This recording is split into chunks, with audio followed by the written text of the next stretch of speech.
Chapter 1. It's all a dream. Dreams. Ambitions. Everyone has them. Some people dream of scoring a penalty in the World Cup final. Others want to travel around the world. Ellie Stevenson dreams of being a singer. Ellie is a normal 17-year-old girl. She lives in a quiet village in the beautiful Yorkshire Dales. She goes to school, has a part-time job in her dad's shop, and enjoys spending time with her best friends, Cassie and Skye. This is the story of Ellie, and how dreams sometimes do come true. Pencils down, please. I quickly try to finish writing one last sentence, but Miss Jones sees me. Ellie Stevenson, the exam is over. Please, miss, another 30 seconds. 5? Humph, she says, and takes my paper. There's nothing I can do now. I hate biology. I want to be a singer. I wanted to study music at A-level. You can't study music, said Dad when I told him at the start of the 6th form in September last year. If you want a good career, you need to study science. He's right. The sciences are important, Ellie, agreed Skye. I'm going to study chemistry, biology, physics and maths. Boring. Why don't you study French like me? Suggested Cassie, my other best friend. Mr. Lake, the French teacher, is gorgeous. I never told anyone about my dream after that. Now here I am, trying not to fall asleep as Miss Jones finishes collecting the answer papers after the biology exam. I start to yawn. Oh, I stayed up studying all night. I'm really tired. I close my eyes. I only want to rest for a minute. But soon I'm not in the exam room. I'm on stage in front of thousands of fans, my fans. They are shouting my name. I start to play the guitar and they all cheer. They sing the words to my latest hit. Ellie! Ellie! Miss Jones's angry voice wakes me up. Eh? Sorry? It's time to go home, she says, shaking her head. I'm the only person left in the room. Everyone else has already gone. I was dreaming again. I feel stupid as I pick up my bag and walk towards the exit. Outside it's raining. It's spring, but the sky is grey and miserable. It seems like it will rain forever, and I haven't got an umbrella. Ellie! Ellie! Wait for me! I turn around and see Skye running towards me. The only thing I can see is her wild black curly hair. The rest of her is hidden behind a pile of library books. Skye is one of my best friends, but she is the last person you want to see after an exam. You know the type. When Skye gets a B, she's disappointed. That was so difficult. She starts to ask me what I answered for question 4 when my mobile rings. It's Cassie. Hi, Cassie, I say, glad of the interruption. Can you come to my dad's stables? She asks. She doesn't say, hello, how are you? Typical Cassie. I have to work in my dad's shop this evening. I have to start at 4:30 and it's already 4. Don't worry about that. I've got something much more important to talk to you about. Meet me at the stables in 5 minutes and bring Skye with you. But, I start to say, but she has already hung up. When we get to the stables, Cassie is busy riding one of the horses. She looks elegant in her riding clothes. Her makeup and nails, as usual, are perfect. She finishes one final lap and then climbs down from her handsome black horse. Good, you're here. Now, I've got a surprise for you both. You know my dad asked me what I wanted for a present after studying hard for the exams at the end of the first year. Skye starts to laugh. Cassie has never studied for an exam in her life. Everyone knows that. Everyone except Cassie's dad. Well, here it is. What do you think? She gives us each a piece of paper with a smile. Tickets. There is a silence as we read. Glastonbury Festival? No, it can't be. I read it again, just to be sure. Glastonbury! I can't believe it! I've always wanted to go to Glastonbury, Tickets for Glastonbury are really expensive. says Sky. I can't afford tickets for Glastonbury. Don't worry about that. They're a present from me. Well, from my dad. He's got to go away on a business trip. He's going to see some new horses in Saudi Arabia. I think he feels guilty leaving me for a month. For a moment she looks sad. Her dad is always going away and leaving her at home with the housekeeper. Suddenly I have a horrible thought. Dad, he'll never let me go. The Glastonbury Festival lasts 3 days. My dad worries if I go out for more than 3 hours. What's wrong, Ellie? Asks Cassie. Aren't you happy? I thought you loved music. I do, I say quickly. I do, and of course I want to go. It's just that I feel stupid. I'm 17 years old, but I sound like a baby. I just don't know how I'm going to persuade my dad to let me go. That's a shame, Ellie, says Cassie. You see, on MTV this afternoon they said that another group is going to perform too.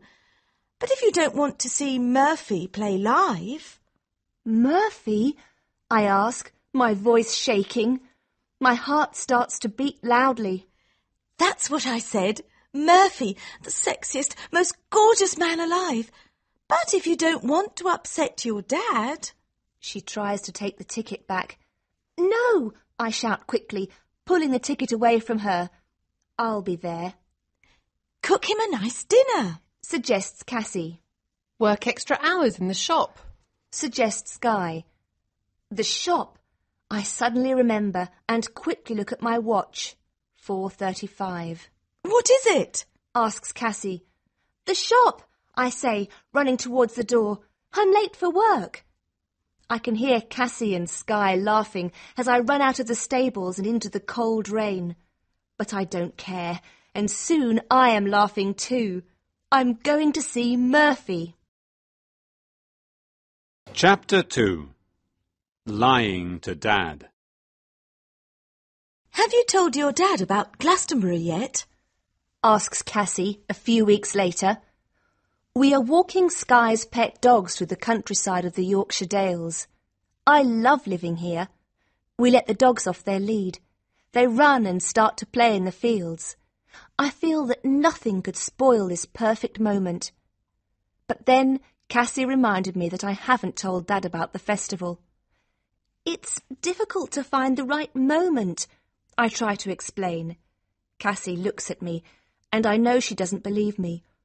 Honestly, the shop's always busy, and then he was angry with me for failing that biology exam. We put down our blanket.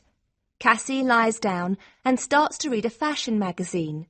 Sky takes a chemistry book from her rucksack and starts to study. I lie down too. I thought that Cassie was happy with my explanation, but soon she asks, Why don't you speak to Liz? My stepmother? She's always trying to make you happy. If you ask her, she'll definitely say yes. Then, she smiles, your dad can't say no. She lies back happily in the sun, but it doesn't seem right. I like Liz. I don't want to cause an argument between her and Dad. When we say goodbye, Cassie says, Promise me you'll tell him. I will, I say. Tonight. Tonight, I answer, but I don't sound very sure. When I get back, the shop is quiet. Dad is singing his favourite Elvis song, and I realise that this is the perfect moment. Hello, love, he says with a smile. He is busy stacking shelves, but he stops to kiss me on the cheek. How was your day? Fine, I say, but I don't look at him. I feel guilty already. Dad? For a moment I don't speak. Dad hates lies. But then I think of Murphy. You know the final exams are in June. You know, those big exams at the end of the first year of the sixth form. Yes, of course I do. So? Well, Cassie has suggested that we have a party after the exams, the last weekend in June, at her place, you know, to celebrate. Cassie's dad said that it's okay for me and Sky to sleep there afterwards. We can help clean up after the party. What else can I think of to say? How can I continue? Then we can spend the next day planning what to study in the summer holidays. Make a study plan for all of us. That way we'll all be really prepared for the next school year. Then we'll spend another night there and then I'll come back. I can't think of anything else to say. Dad looks at me in a strange way. Surely he knows I'm lying. A party? So you're sure you're going to pass next time? Of course she's going to pass. And she'll deserve a party afterwards. It's Liz, coming out of the storeroom with a large box. She has curly red hair, bright pink lipstick, and even brighter earrings. She wears so many bracelets that they jingle when she walks. I'm still not sure. Says Dad. Who's going to this party? Apart from you, Sky and Cassie. Oh, just the boys and girls in the class. We'll probably have a barbecue in the garden, then listen to music and dance. It's going to be so good to relax after all that studying. She's right, Bill. Liz smiles at Dad, and he starts smiling too. No problem, Ellie. He says. But I hope you're going to study hard for the exams. I jump up and hug him. Thanks, Dad. I kiss him on both cheeks. Just make sure you pass the next biology exam. With studying and preparing for Glastonbury, the next month passed quickly. Sky learnt how to build a tent. I bought my train ticket, and Cassie bought 10 different tops for our weekend. Everything was perfect. That is, until early one Friday evening in May. I was in the storeroom putting away boxes after a delivery when I heard Dad say a name I know well. Hello, Steve. I haven't seen you for a long time. Says Dad. Steve? Steve! It's Cassie's dad. What's he doing here? He never comes into the shop. I quickly start to climb down the ladder, but in my hurry I miss the last step and fall onto a pile of boxes. My ankle hurts, but there's no time to think about that now. I run as fast as I can into the shop. My dad continues talking to Steve. It's nice of you to let the class have a party at your place, Steve. Says Dad. Steve looks confused. Sorry? What party? When? I watch them in silence. I don't even breathe. After the exams. The last weekend in June, I think. Continues Dad. And then you're going to have 3 teenage girls in the house for a couple of days. Almost as bad as the party. My heart starts to beat faster and faster as I wait for Steve to answer. Please don't tell him, please. Oh, now I know what weekend you're talking about, Bill. Says Steve. But there's no party that weekend. That's when the girls are going to Glastonbury. No, no, no. Glastonbury? Says Dad, his face starting to turn red. You mean the rock concert? Yes. Anyway, I must go, Bill. Come and have a drink with me at the golf club sometime. But Dad doesn't answer him. Slowly he looks at me. His eyes are big and angry, and even his bald head has become purple. At that moment, I knew that my dream of seeing Murphy was over. Chapter 3. Dad finds out.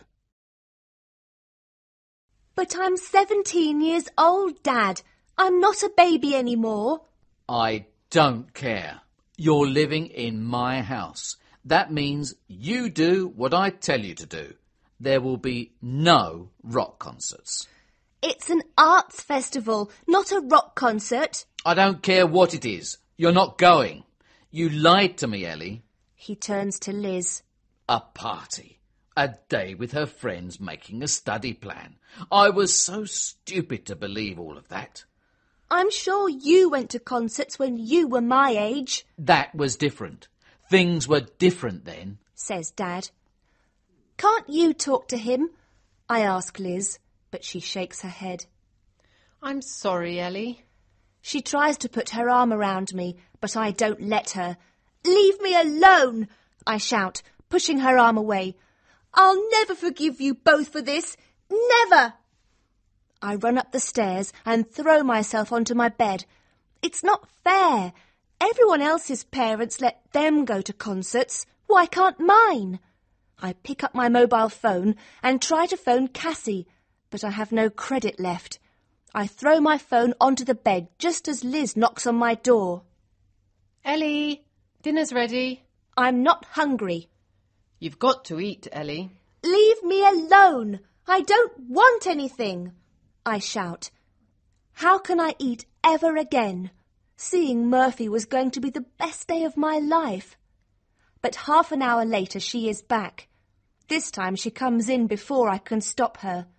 I close my eyes, hoping she'll think I'm asleep. I made you a sandwich. She sits on my bed and touches my arm gently. I brought you a magazine too. There's an article on that singer you like. Murphy, isn't it? I don't want your stupid magazine. I was going to see Murphy live at Glastonbury. Not that you can understand. I pick up the magazine and throw it across the room. It hits the photo of her and Dad's wedding. It falls to the floor and breaks. Liz gets up and slowly starts to pick up the pieces of broken glass. I tell myself that it's their fault. I'm angry because Dad won't let me go to Glastonbury, because he thinks I'm 7, not 17. But I still feel horrible as I watch Liz leave my room. She looks sad, and there are tears in her eyes. When she has gone, I pick up the magazine. On the cover there is a photo of Murphy.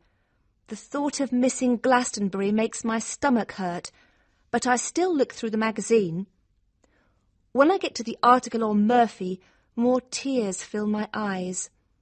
But then I read something that makes me stop crying. Do you want to meet Murphy? Would you like to go to Glastonbury, tour backstage and meet the star himself? We are going to make one lucky reader's dream come true. If you can sing, then we want to hear from you. To enter, just send us a tape of you singing your favourite Murphy song to Music Now. Send us your entries by the 10th of May. 10th of May? Oh no! That's Monday. Today's Friday. If I want to enter, I must send my entry tomorrow morning. Suddenly my anger disappears. I feel excited. I know that thousands of people will enter the competition, and I don't have a lot of time to prepare. But could I be the one? Dreams come true for some people, sometimes, don't they? First I have to decide which song to sing. I pick up my MP3 player and finally choose a romantic song. I listen to it twice, but I know that it's the right one. I close my eyes and listen to the words. I forget about Dad and the sadness in Liz's eyes when she picked up the broken photo. I forget about school and the homework I still haven't done. I take a deep breath and press record on my CD player. I pick up the microphone and start to sing. And when I stop 5 minutes later, I know that I can't do any better. All I have to do now is wait. Chapter 4. The Long Wait. The next morning I woke up early. When I went into the kitchen, Liz was cooking breakfast. Dad was reading the newspaper. Normally he says good morning and gives me a kiss on the cheek. Today he didn't even look at me when I sat down at the table.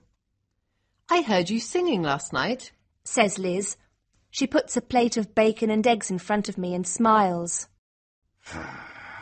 says Dad, closing his paper and getting up from the table. Liz watches him leave the room and then sits down next to me. Well, She asks, starting to eat her bacon sandwich. did you finish it?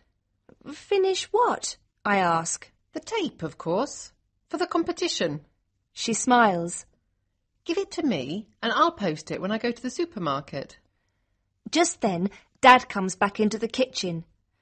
Liz stops talking and we both look up at the same time. For a moment, I worry that he heard everything. Liz looks worried too. But then he picks up his glasses and says, Hurry up and eat your breakfast, Ellie. The windows need cleaning, and then I want you to clean the shelves. No problem, Dad, I say with a smile. He says again as he leaves the room. Thanks, Liz, I whisper, giving her a hug when Dad has gone. And I'm really sorry about breaking the photo. Don't worry about it. Just remember me when you're rich and famous. You're going to win, Ellie. I know you are. I wanted to believe it too. It seemed impossible, but all day and for days afterwards, I couldn't think of anything else. Just thinking about meeting Murphy made my heart beat fast and my cheeks go red. It also made Dad's bad temper easier to live with too. Because I wasn't allowed out, the only time I saw Cassie and Skye was at school. They were really sorry that I couldn't go to Glastonbury. Cassie had a big argument with her dad, and Skye said she didn't want to go to the festival without me. But I said they had to go. Then the first day of the exams arrived, and for a week I didn't have time to think about the competition. Biology was still difficult, but at least it seemed like I was going to pass. But then the exams were over, and my thoughts returned to the competition. The magazines said that they were going to contact the winner by the 22nd of June. The night of the 21st of June, I couldn't sleep. Will they send a letter to the winner, or will they telephone? Why was I thinking about it anyway? It was impossible that I, plain Ellie Stevenson, was going to win. But that didn't stop the butterflies in my stomach as I watched the sun rise the next morning. The postman usually delivers our post at about 10 o'clock. He stops for a cup of coffee with Liz, but it was already 10:30. Just when I started to imagine the worst, I saw him approaching on his bicycle. But he didn't stop. He always stops. But today he drove by with only a wave and a friendly smile. When he stopped next door, I went outside.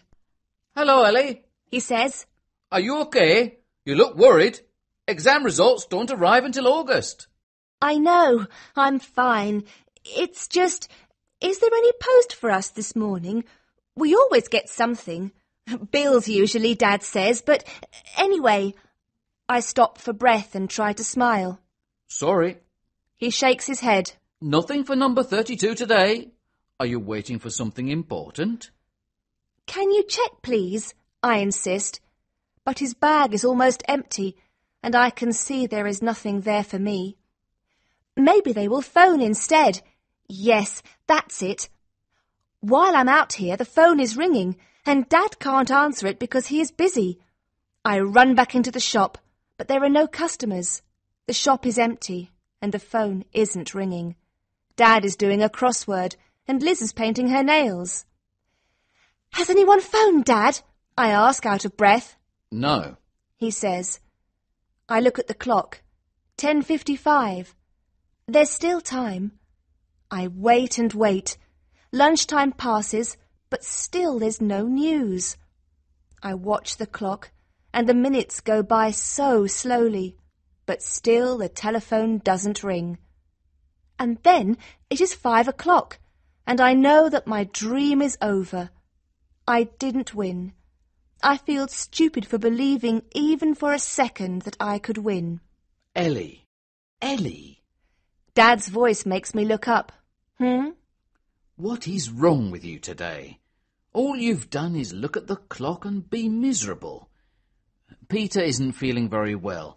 I need you to deliver the evening newspapers.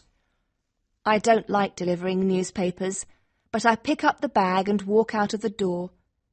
My dream is over, broken like the picture of Dad's wedding. I want to be alone. When I get back, it is late. I wanted to talk to Liz, but she has already left for her Italian class. I can't talk to Dad. He didn't even know about the competition, and anyway, he is asleep in front of the television, the unfinished crossword on his knee. I suddenly feel very tired, so I go upstairs to bed. I don't go into the kitchen, so I don't see the note on the door of the fridge. There's a folded piece of paper on the bed, but I don't even open it. I am so tired and unhappy that I throw it angrily into a corner and get into bed. I go to sleep crying. Chapter 5. Ellie's adventure begins. Ellie! Liz shouts, knocking loudly on my bedroom door. Wake up! You're going to be late. I pull the bed covers over my head. What does she want? It's only 6 o'clock. Last night I decided that I was going to stay in bed all day today. There's no school, and I don't have to work in the shop.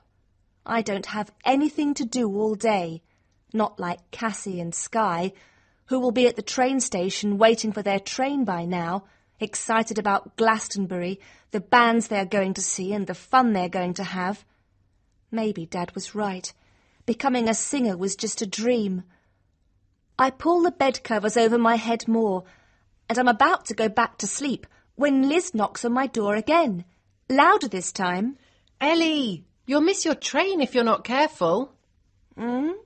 What train? You need to pack your bag and you must eat a good breakfast. It's a long way to Glastonbury. Glastonbury? I throw the bed covers off me and get quickly out of bed. What do you mean? What train? What about Glastonbury? Didn't you read my notes? She asks when I open my bedroom door. Oh, Ellie, we're so proud of you. She gives me a big hug. Will you please tell me what's going on? You won. I told you. I said you were going to win. Slowly I start to understand what she is saying, and my legs begin to shake. Just after you went out with the papers, there was a phone call from Music Now's editor. Your dad answered the phone. He was shocked at first, of course. He didn't know about the competition. But when he heard that they chose you, that you were the best... She takes a deep breath. You're going to Glastonbury. You won, Ellie. You won. For a moment, I just stand in silence. I'm dreaming. This can't be true. I won.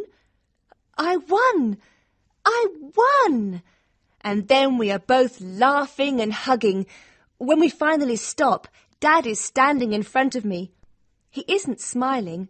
He looks very serious, and for a terrible moment I don't think he'll let me go. What did they say, Dad?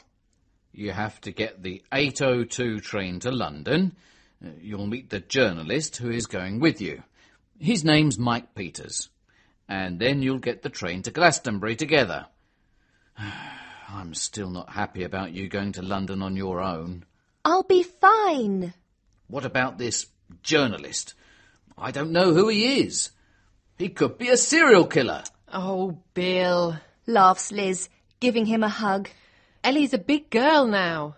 And I'm sure she'll phone to let us know she's okay. Won't you, Ellie? Of course I will, See, there's nothing to worry about. says Dad, but this time he says it with a small smile. Now hurry up. You need to have a shower and pack your rucksack. I'll make breakfast. Don't just stand there, Bill. Find the camera. Ellie will want to take lots of photos. I can't wait to tell Cassie and Skye, but I don't have time to do that now. I don't want to miss the train, and I still have to get ready. What shall I wear? My hands are shaking as I pull out tops and jeans from my wardrobe. Nothing seems right. Not for meeting Murphy. Meeting Murphy. I still can't believe it an hour later when we are standing on the platform at the train station, waiting for the train to arrive. And you packed something warm, didn't you? Asks Dad.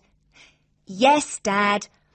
I'm so excited, even his worrying can't stop me smiling.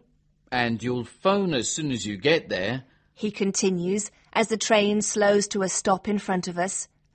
When I look at Dad again, there are tears in his eyes, but he looks very proud. I give him a quick hug. Thanks, Dad, I whisper in his ear. Then I get on the train. My adventure is just beginning. Chapter 6. Good morning, Glastonbury. When I get off the train 2 hours later, Mike is waiting for me. He is wearing jeans and a white T-shirt. He doesn't look like a journalist. He looks more like a student, and at first I feel very nervous. But then he smiles and shakes my hand. Hi, you must be Ellie, he says. Hello. I try to sound mature and confident, but I can feel my cheeks starting to turn red. Come on, our train will be leaving in 10 minutes. We walk to platform 4 in silence, where our train is waiting. Here we are, says Mike. He gives our tickets to a smart ticket collector. Welcome on board, sir. He turns to me and smiles. Miss? We are travelling first class. We sit down in our big, comfortable seats.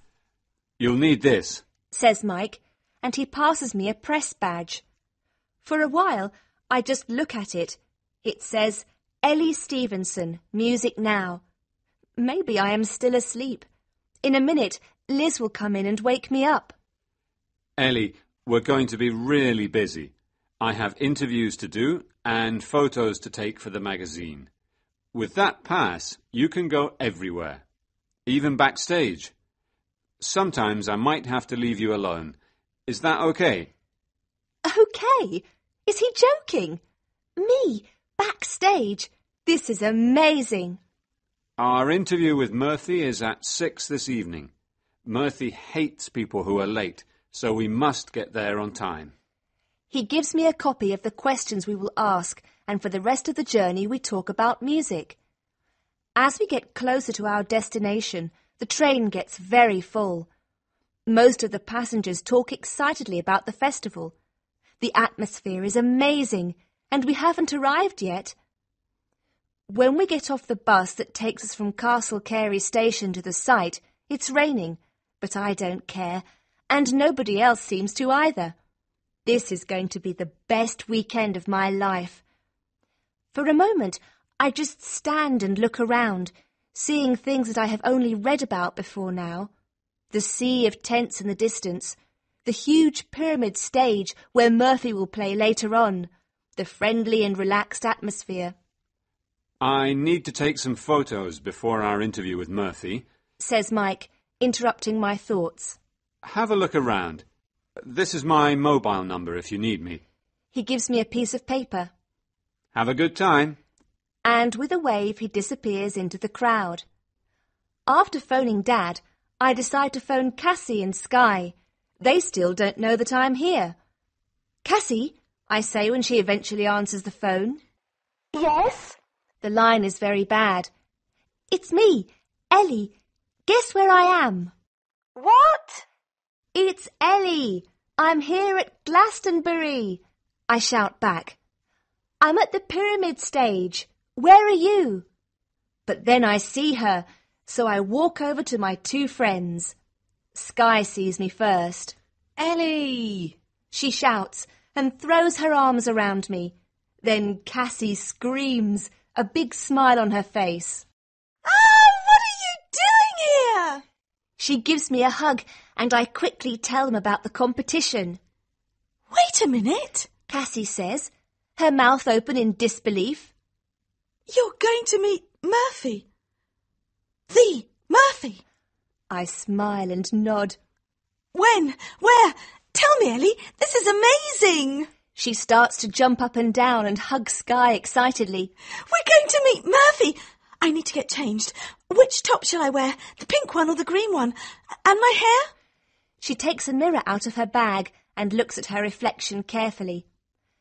Cassie, I'm sorry, I try to explain, but my mobile starts to ring. It's Mike. Ellie, I've got the chance to interview Chris Martin from Coldplay, but he's only available at 6 p.m. That's when we're interviewing Murphy. I know. Will you be okay to do the interview by yourself? You have the questions and your backstage pass, don't you? I'll let them know that you'll be alone, okay? But before I can ask anything else, the line goes dead. I quickly try to phone Mike back, but his phone's engaged. What do I do now? I want to meet Murphy more than anything, but can I really go there by myself? What do you think, Ellie? Asks Cassie. I almost forgot that Cassie and Sky were there. I was asking Sky which earrings go best with my green top, says Cassie. Cassie, I try to interrupt, but she is so excited that she doesn't hear me. She obviously thinks that they're coming with me, but they can't. I only have one backstage pass. These or my silver ones? She holds a different earring up against each ear. Sky, you need to get changed too. You can't meet Murphy looking like that. Cassie, will you shut up and listen to me for a minute? I shout so loud that she instantly looks at me. I'm really sorry, but you can't come. Her smile disappears, but then she laughs. You're joking, right? But the look on my face tells her that I'm not. What do you mean we can't come? We're your best friends. Of course we can come with you. I'm really sorry. Suddenly her eyes fill with anger. She doesn't look pretty anymore. That's okay, Ellie. We understand, says Sky quietly. She looks disappointed too, but she gives me a small smile to show that she isn't angry. No, it's not, shouts Cassie. Don't you remember who got you a ticket back in March? Cassie, please don't be like that, I say. You know I'd love you to come too. Well then, either we come with you and meet Murphy, or... She holds her hands up in the air. Or our friendship is over. Chapter 7. The dream is over. I'm sorry. I look at Cassie and then at Sky. I tell myself that she will understand later, that she can't be angry forever. But I know Cassie. Come on, Sky. Cassie takes Sky's arm and they walk away. I feel awful.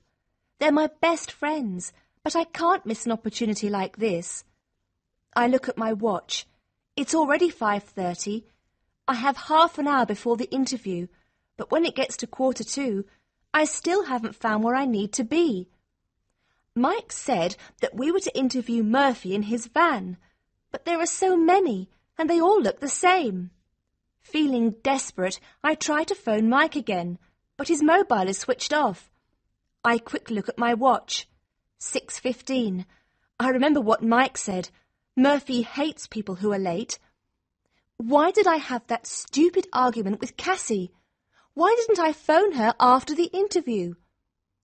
Just when I thought I was never going to find where I needed to be, I see one of Murphy's musicians coming out of one of the vans. I start to run, but then a big, strong arm stops me.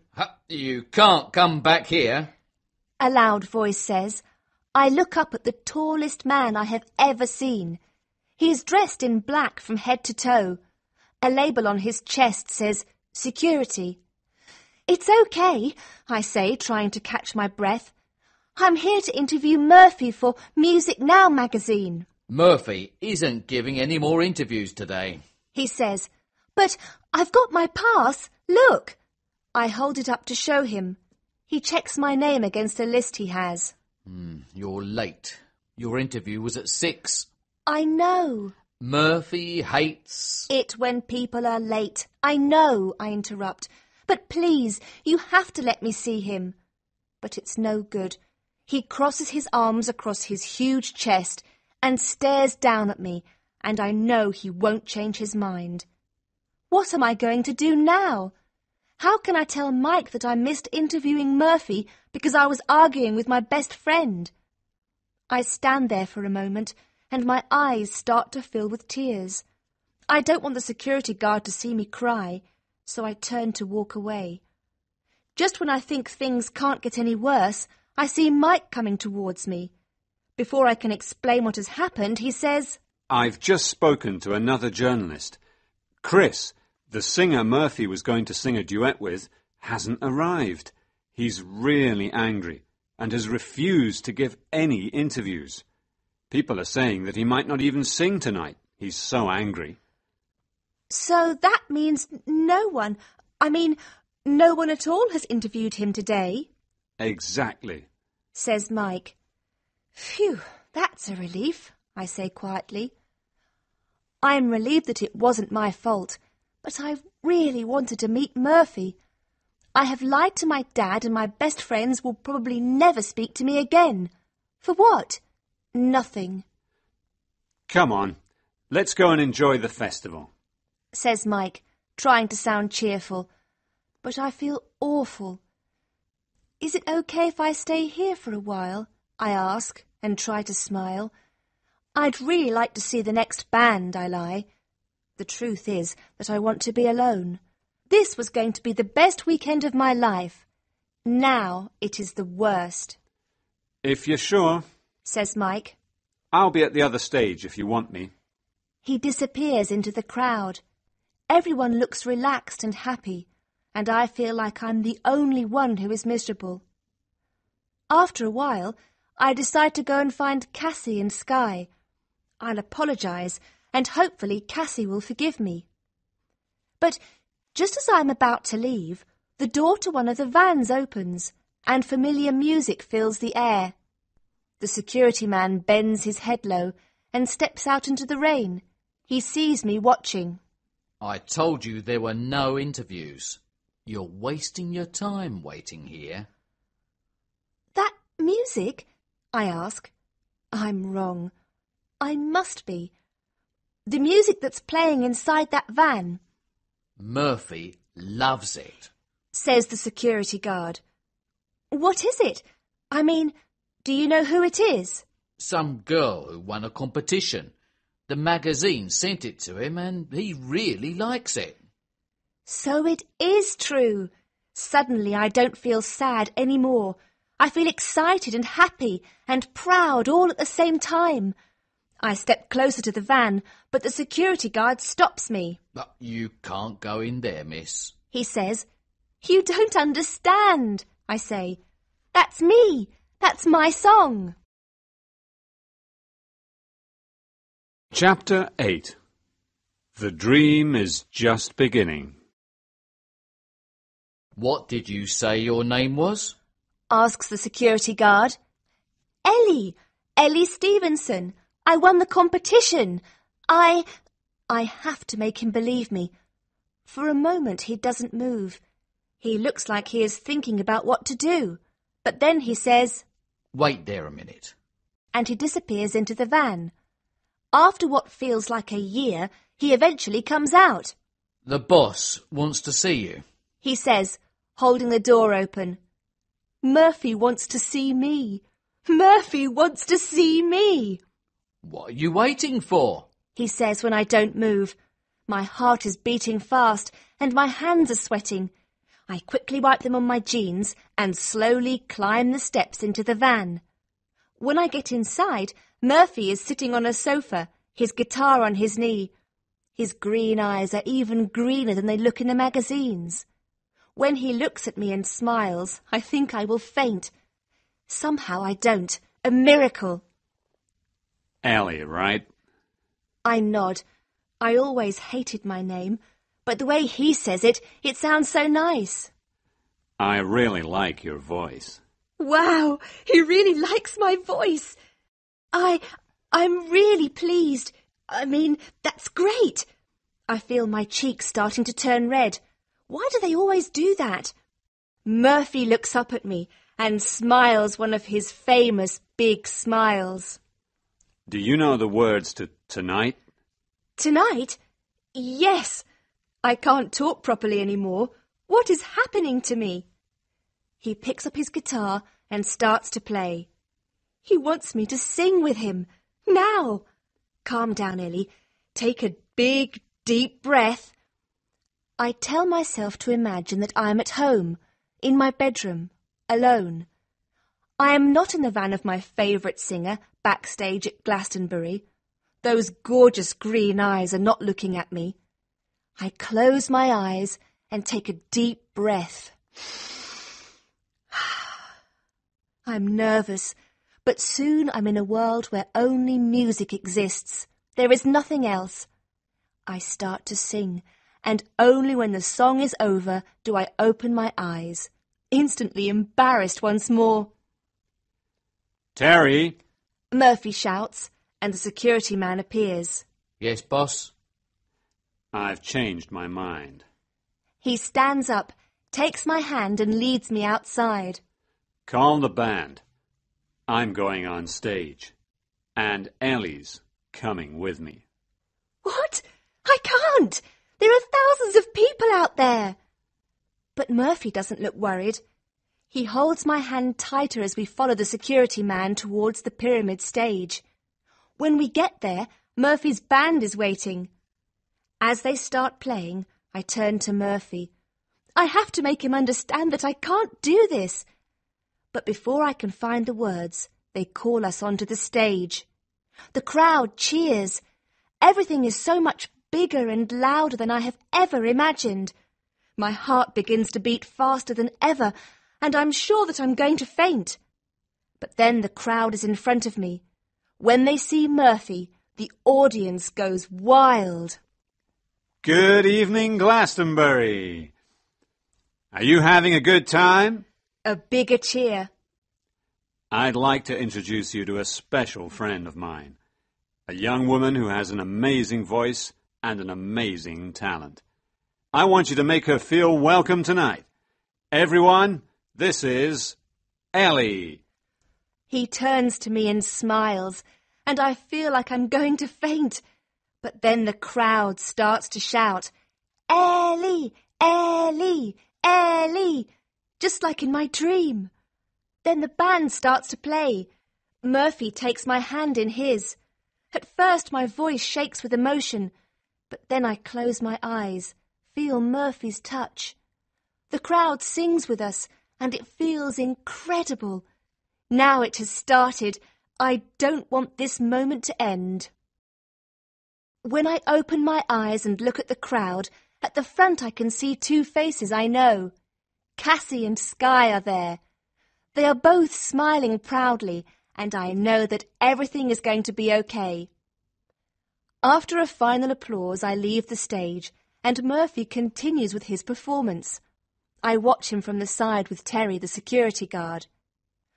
When he finishes, I turn to leave, but then I feel a hand on my shoulder, and Murphy says, Ellie, where are you going? His eyes are shining with the magic of performing. Thanks for letting me sing with you. I'll never forget it. Please, don't go yet. His voice is quiet and soft. I'd really like you to stay. He whispers, taking my hand. And when I look into his green eyes, I know that dreams sometimes do come true. But maybe mine was just beginning.